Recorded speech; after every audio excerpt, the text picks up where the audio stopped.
Eu estou aqui na Galileia, estou usando um talite, segundo a ordem de Deus ao povo de Israel em Números 15, eles deveriam usar. Eu estou usando também um quipá e estou para contar o que aconteceu entre o momento quando Jairo, o chefe da sinagoga de Cafarnaum, procurou a Jesus porque a filha estava doente, até o momento quando Jesus chegou à sua casa e a filha já estava morta. O que aconteceu está retratado no Evangelho segundo Marcos, capítulo 5, onde diz que uma grande multidão seguia Jesus comprimindo-o.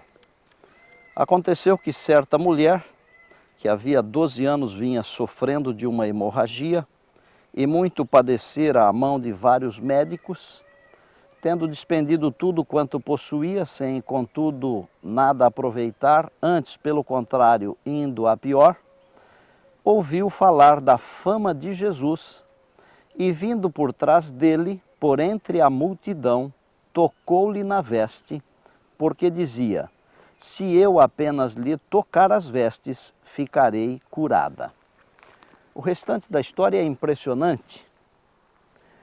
Os mestres usavam esta vestimenta, não apenas por uma ordem de Deus, mas também era um costume. E havia uma crença muito importante de que o significado de algumas coisas pertencentes a esta veste tinham a ver com a lembrança do povo com relação às leis de Deus, as orientações de Deus, tanto as positivas quanto as negativas. E imediatamente após ter tocado o manto de Jesus, ela sentiu-se curada. Jesus parou e disse: quem me tocou? Os discípulos olharam para ele como que dizendo: mestre, é tanta gente aqui, é uma multidão, e perguntas quem me tocou? E ele diz: alguém me tocou porque eu percebi que de mim saiu poder. E quando aquela mulher, ao sentir-se curada, não resistindo à pergunta de Jesus, se aproxima e diz: fui eu, mestre, quem o tocou. E sabe o que Jesus falou? Está aqui em Marcos, no capítulo 5, verso 34. Filha, a tua fé te salvou. Vai-te em paz e fica livre do teu mal. Eu queria que você pensasse comigo numa coisa. Quantas vezes nós temos que enfrentar obstáculos para nos aproximarmos de Jesus? Olha para aquela mulher. Eu penso que deveria ser uma pessoa muito pálida, porque vivia com hemorragia há 12 anos. Eu penso que deveria ser uma mulher frágil. Mesmo assim, ela encarou a multidão. Ela costurou pelo meio da multidão. E ela foi até onde estava o mestre. A fé daquela mulher era tão grande que ela dizia em seu coração: se eu apenas tocar no seu manto, eu ficarei curada. E ela, reunindo o restinho de forças que possuía, conseguiu estender a mão, tocar no manto do Senhor Jesus. Aquele mesmo manto que depois foi sorteado pelos soldados. Ela foi curada por causa da sua fé. Eu penso que quando nós temos fé, os obstáculos eles se tornam pequenos. Eles podem ser muros altos, enormes, largos, mas a nossa fé supera todo e qualquer obstáculo.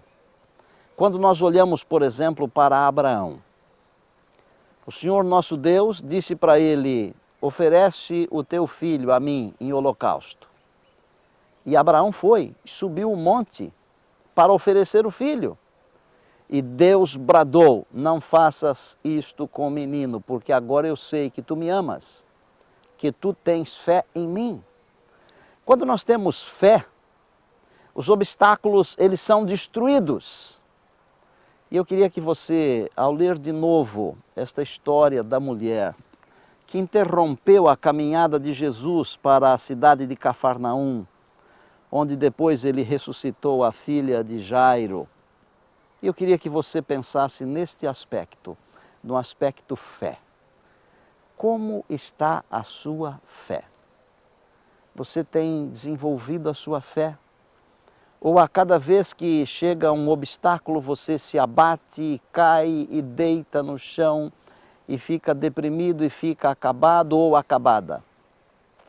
A fé, ela é tão importante que em Hebreus está escrito que sem fé é impossível agradar a Deus.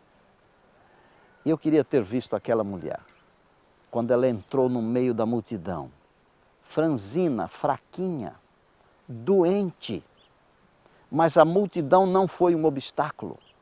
E para você?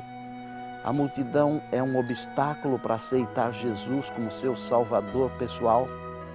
A multidão é um obstáculo para você se apossar das bênçãos que Deus quer lhe conferir? Eu convido você a não olhar para a multidão, porque finalmente salvação é uma questão individual. Olhe para Deus. E quando você olha para Deus, pode acontecer de você estar no meio de uma grande multidão, mas você vai se sentir sozinho diante do Rei do Universo. Ele vai tocar as suas feridas, Ele vai tocar o seu coração, Ele vai tocar a sua vida e Ele vai transformar você e vai dizer a você, como disse para aquela mulher: vá em paz, a sua fé salvou você.